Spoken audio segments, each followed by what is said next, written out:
Hello friends, welcome back to the channel EasyGardeningTamil. நான் உங்க friend Avni. நாம இந்த வீடியோல பிஸ்தா பருப்புக்கு வெளியே காணப்படுற ஓடுகளை எப்படி நம்மளோட தோட்டத்துல யூஸ் பண்ணலாம், இதை யூஸ் பண்றது மூலமா நம்மளோட செடிகளுக்கு என்னென்ன நன்மைகள் கிடைக்கும், இதுல காணப்படுற நியூட்ரியன்ஸ் வெலு என்ன, அது மூலமா நம்மளோட செடிகள்ல ஏற்படுற மாற்றங்கள் என்னென்ன, அது மட்டும் இல்லாம நம்மளோட தோட்டத்துல பெரியவே ஒரு தொல்லையா இருக்கிற நத்தைகளை கட்டுப்படுத்துறதுக்கு இந்த பிஸ்தா ஷெல்ஸை யூஸ் பண்ணலாம். அதையும் எப்படி யூஸ் பண்றது என்கிறத பத்தி தான் பார்க்க போறோம். வீடியோக்குள்ள போறதுக்கு முன்னாடி நீங்க இது வரைக்கும் நம்மளோட சேனலை சப்ஸ்கிரைப் பண்ணலண்டா இந்த வீடியோ கீழே காணப்படுற சப்ஸ்கிரைப் பண்ண கிளிக் பண்ணி சப்ஸ்கிரைப் பண்ணிக்கோங்க. கூடவே பக்கத்துல காணப்படுற நோட்டிபிகேஷன் பெல் ஐக்கன் சிம்பிளையும் கிளிக் பண்ணி அதுல ஆல் செலக்ட் பண்றது மூலமா நான் போடுற இது போன்ற பதிவுகள் உங்களுக்கு உடனுக்குடனே கிடைக்கக்கூடியது இருக்கும். இப்ப நீங்க பார்த்துட்டு இருக்கிறது பிஸ்தா பருப்புக்கு வெளியே காணப்படுற ஓடுகள் தான். இந்த ஓடுகளை நம்மளோட தோட்டத்துல பல வகையா யூஸ் பண்ணலாம். ஃபர்ஸ்டா இதுல காணப்படுற நியூட்ரியன்ஸ் என்னென்ன, அதால என்ன நன்மைகள் கிடைக்கும்னு பார்ப்போம். தாவரங்களுக்கு முக்கியமா தேவைப்படுற நியூட்ரியன்ஸ் எதுன்னு பார்த்தோம்னா அது வந்து NPK, நைட்ரஜன், பாஸ்பரஸ், பொட்டாசியம், அது மூன்றுமே இதுல காணப்படுது. வழக்கமா ஒரு கெமிக்கல் உரம் வாங்கினோம்னா அதுல NPK ரேஷியோ வந்து 3:2:1 என்கிற அளவுகள் இருக்கும். அதே மாதிரி இந்த பிஸ்தா பருப்புல NPK ரேஷியோ பார்த்தோம்னா 2:2:1 என்கிற வீதத்துல அடங்கி இருக்கு.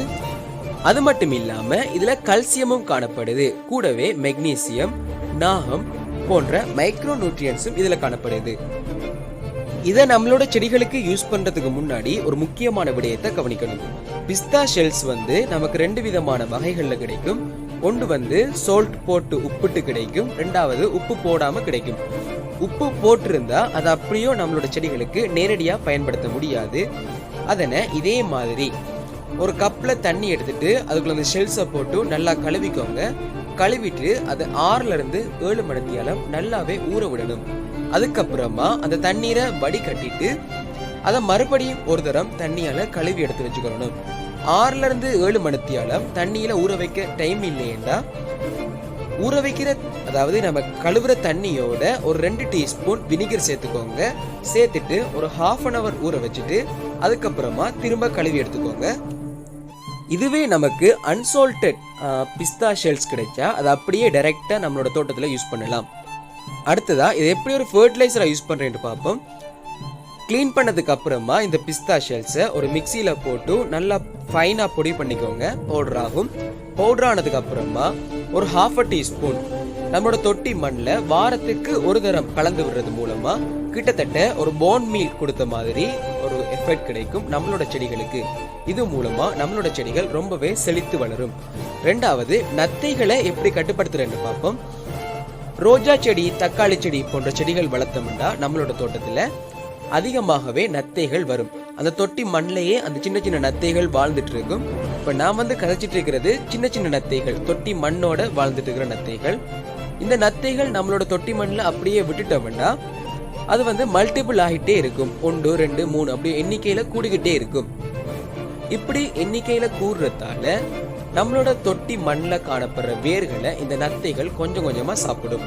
அது மூலமா நம்மளோட செடி இறப்பதற்கான வாய்ப்புகள் அதிகமாக இருக்கு.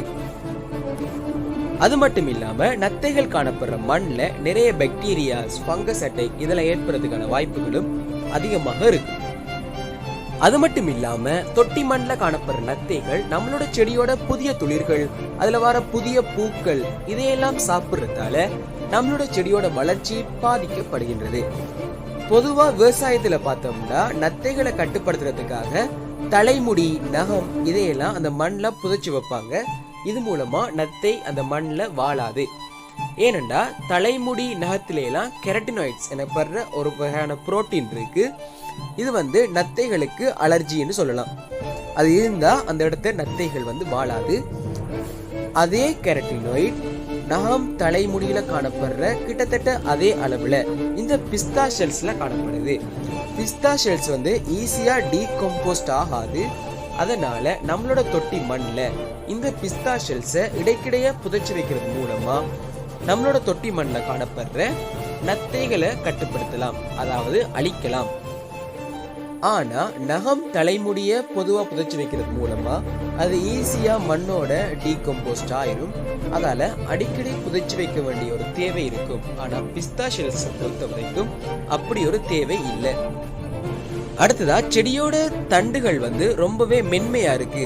சின்ன ஒரு காத்தடிச்சாலோ இல்ல நம்ம தண்ணி ஊற்றும் போதோ அந்த செடியோட தண்டுகள் அப்படியோ கவிழ்ந்து மண்ணில் சாய்ந்து விடுது. இப்படிப்பட்ட பிரச்சனைகள் இருந்தாலும் ஏற்கனவே சொன்ன மாதிரி இந்த பிஸ்தா ஷெல்ஸோட பொடியை வாரத்துக்கு ஒரு தரம்னு சொல்லி ஒரு 8 தரம் மண்ணோட மிக்ஸ் பண்ணிட்டு வரதால அந்த பிரச்சனை சரியாயிடும். இது மூலமா நம்மளோட செடியில காணப்படுற தண்டுகள் ரொம்பவே ஸ்ட்ராங் ஆகிறதுக்கான வாய்ப்புகள் அதிகமாகவே இருக்கு. இந்த பிஸ்தா ஷெல்ஸோட அடுத்த பெனிஃபிட் எதுன்னு பார்த்தோம்னா, தொட்டிகள்ல செடி வளர்க்கக்குள்ள மழை காலங்கள்ல அந்த தொட்டியில இருந்து தொட்டியோட மண் கீழே காணப்படுற டிரைனேஜ் ஹோல்ஸ் வழியா வெளியே போறதுக்கான வாய்ப்புகள் அதிகமாக இருக்கு. இதுக்காக அந்த தொட்டியில செடி வைக்கக்குள்ள தொட்டிக்கு கீழே காய்ந்து போன இலைகள் அப்படி ஏதாவது ஒரு லேயர் போடுவாங்க. ஆனா அதெல்லாம் கம்போஸ்ட் ஆகுறதால காலப்போக்குல தொட்டியிலிருந்து மண் வெளியேறவே தொடங்கும். இதனால தொட்டியில காணப்படுற மண்ணோட அளவு குறைறது மட்டும் இல்லாம செடியோட வேர்கள் வெயிலுக்கு வெளிக்காட்டப்படும். இதனால செடிகள் இறக்கிறதுக்கான வாய்ப்புகளும் அதிகமாக இருக்கு. இதுக்கு ஒரு தீர்வா பார்த்தோம்னா பிஸ்தா ஷெல்ஸ் அந்த செடி நடக்குள்ளேயே அந்த தொட்டியோட கீழ்ப்பகுதியில ஒரு லேயர் மாதிரி நம்ம போட்டு விடுறது மூலமா பிஸ்தா ஷெல்ஸ் ஈஸியா டீகம்போஸ்ட் ஆகாது. அது கம்போஸ்ட் ஆகிறதுக்கு ரொம்ப டைம் எடுக்கும்.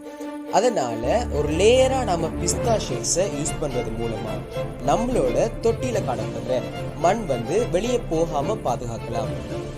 சோ ஃப்ரெண்ட்ஸ், இந்த வீடியோ உங்களுக்கு பிடிச்சிருந்தா இந்த வீடியோவை லைக் பண்ணுங்க. இந்த வீடியோ பத்தி உங்களோட கருத்துக்களையும் சந்தேகங்களையும் இந்த வீடியோ கீழே கமெண்ட் பண்ணுங்க. இந்த வீடியோவை உங்களோட ஃப்ரெண்ட்ஸோட ஷேர் பண்ணுங்க. மறக்காம நம்மளோட சேனலை சப்ஸ்கிரைப் பண்ணுங்க. தேங்க்ஸ் ஃபார் வாட்சிங்.